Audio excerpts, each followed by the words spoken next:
Assalamualaikum warahmatullahi wabarakatuh. Perkenalkan, nama saya Leni Anita Sari, NIM 86003791. Saya mahasiswa Universitas Terbuka UPBJJ Bandar Lampung, Pokjar Baradatu Waikanan. Saya mahasiswa PGSD semester 6.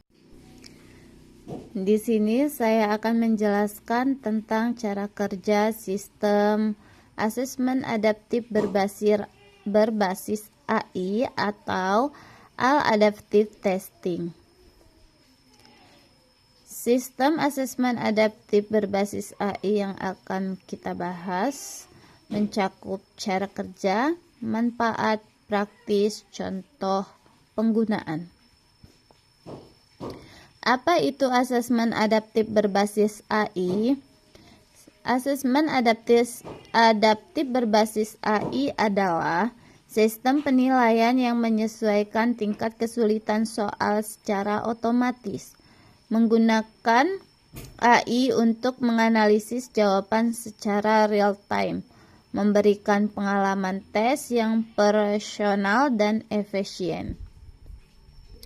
Mengapa adaptif?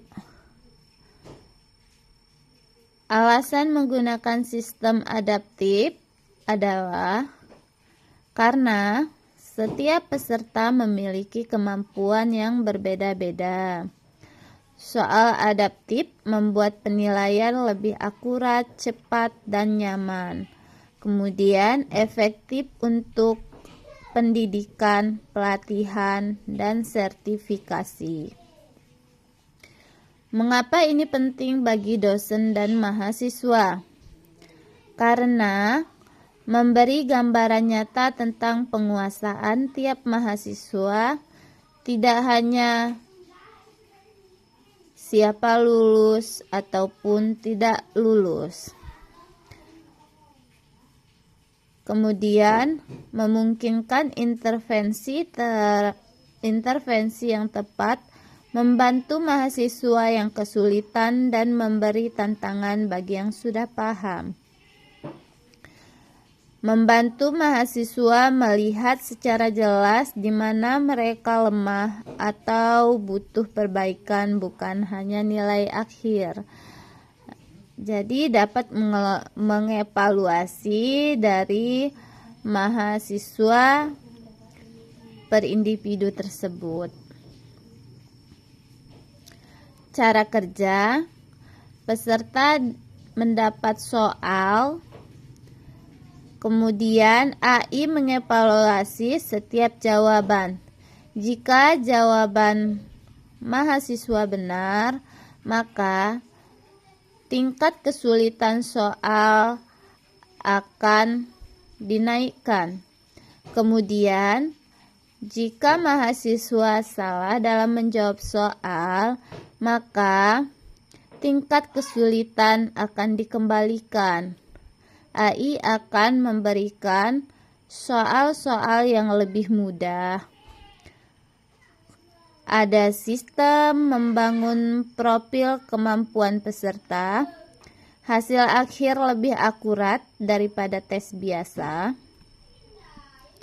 Mekanisme AI di balik asesmen. Model prediksi kemampuan, MIS, IRT, Machine Learning. Analisis pola kesehatan dan kecepatan menjawab. Pemilihan soal berdasarkan yang pertama, tingkat kesulitan, kedua, topik, ketiga, kemampuan peserta. Adaptasi berlangsung soal demi soal. Soal yang diberikan adalah satu persatu. Manfaat praktis. Manfaat untuk peserta: ada waktu tes lebih singkat, tingkat kesulitan sesuai kemampuan, dan mengurangi stres terhadap semua peserta yang mengikuti tes. Untuk manfaat pengajar atau institusi, Ada data kemampuan lebih akurat, analisis topik kekuatan dan kelemahan, rekomendasi belajar secara otomatis. Jadi lebih meringankan dan hasilnya lebih akurat. Contoh penggunaan pendidikan. Diagnostik awal siswa sebelum belajar, ulangan harian adaptif, evaluasi di platform e-learning, pemetaan kebutuhan remedial dan penggayaan. Contoh penggunaan pelatihan dan sertifikasi. Tes kemampuan karyawan, sertifikasi profesional berbasis AI, penilaian keterampilan teknis dan soft skill, program pelatihan adaptif.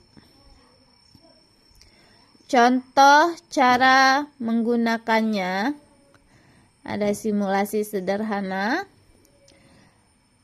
Yang pertama, peserta membuka tes, kemudian mendapatkan soal, misal 12 kali 3 sama dengan berapa.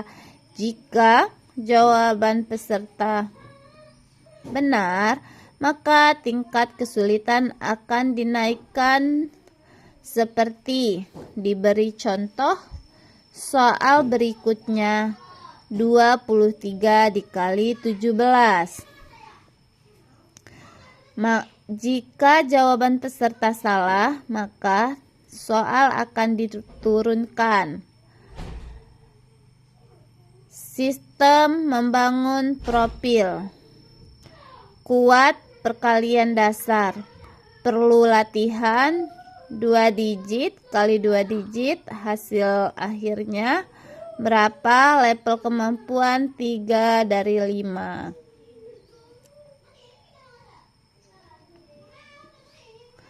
Contoh konkret, dosen melihat hasil intervensi.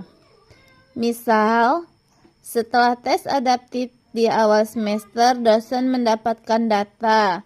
Mahasiswa A sering menjawab benar soal dasar, tetapi gagal di soal tingkat lanjut, konseptual atau aplikasi. Kemudian ada mahasiswa B berhasil menjawab soal tingkat lanjut dengan cepat, menunjukkan penguasaan tinggi.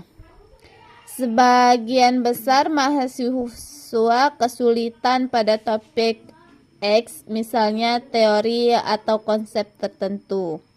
Intervensi dosen. Untuk mahasiswa A, beri materi remedial atau topik dasar terlebih dahulu. Latihan tambahan di topik konseptual. Untuk mahasiswa B, bisa diberi tugas lanjutan, proyek lebih menantang tanpa menunggu seluruh kelas maju. Untuk seluruh kelas, dosen bisa mengulang atau menjelaskan ulang topik X atau mendesain modul tambahan, diskusi kelompok atau latihan bersama. Bagaimana dosen dan institusi dapat menggunakan data ini? Rancang intervensi berdasarkan data remedial, penggayaan, pengerjaan soal tambahan. Kelompok belajar, tutorial khusus sesuai kebutuhan tiap kelompok mahasiswa. Sesuaikan kurikulum atau metode pengajaran berdasarkan topik yang paling banyak gagal.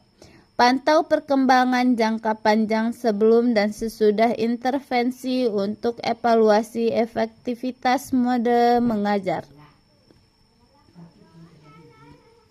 Contoh konkret, mahasiswa mengevaluasi kemajuan sendiri. Setelah tiap asesmen adaptif, setiap modul mahasiswa bisa melihat topik mana yang sudah dikuasai oleh mahasiswa, tingkat soal tinggi, konsisten, benar. Topik mana yang belum, soal tertentu sering gagal, membutuhkan banyak latihan. Waktu yang dibutuhkan menjawab soal sebagai gambaran kecepatan dan kematangan konsep. Seberapa jauh kemajuan dibanding tes sebelumnya? Membantu merencanakan belajar mandiri atau extra praktik. Dengan demikian, mahasiswa tidak hanya belajar untuk lulus, tetapi belajar untuk memahami dan memperbaiki kelemahan pada setiap mahasiswa masing-masing. Bagaimana mahasiswa dapat memanfaatkan hasil asesmen? Membuat peta belajar pribadi, catat topik lemah dan kuat. Jadwalkan belajar ulang, latihan tambahan khusus topik lemah. Gunakan hasil untuk mengevaluasi progres dari waktu ke waktu. Gunakan untuk merencanakan target belajar selanjutnya, misalnya dari materi dasar ke materi lanjutan. Fitur tambahan yang biasanya ada: laporan visual, ada grafik dan heat map. Rekomendasi materi belajar otomatis, riwayat perkembangan peserta, tes bisa diulang dengan tingkat adaptasi baru. Kelebihan pada sistem: yang pertama, efisiensi. Soal lebih sedikit, hasil tetap akurat. Yang kedua, personalisasi. Tiap peserta dapat jalur tes yang berbeda-beda. Yang ketiga, data driven, keputusan belajar berbasis bukti. Yang keempat, scalable, bisa digunakan ribuan peserta secara otomatis dan bersamaan. Tantangan atau hal yang perlu diwaspadai: kualitas bank soal harus tinggi, perlu infrastruktur digital, keamanan dan privasi data, peserta perlu dibiasakan dengan sistem adaptif. Kesimpulan, asesmen adaptif berbasis AI membuat tes lebih cerdas, cepat, dan personal. Cocok untuk pendidikan, perusahaan, dan sertifikasi. Membantu pengambilan keputusan berbasis data. Sekian dan terima kasih. Demikian penjelasan yang dapat saya sampaikan. Semoga dapat dipahami. Mohon maaf apabila ada kesalahan. Wassalamualaikum warahmatullahi wabarakatuh.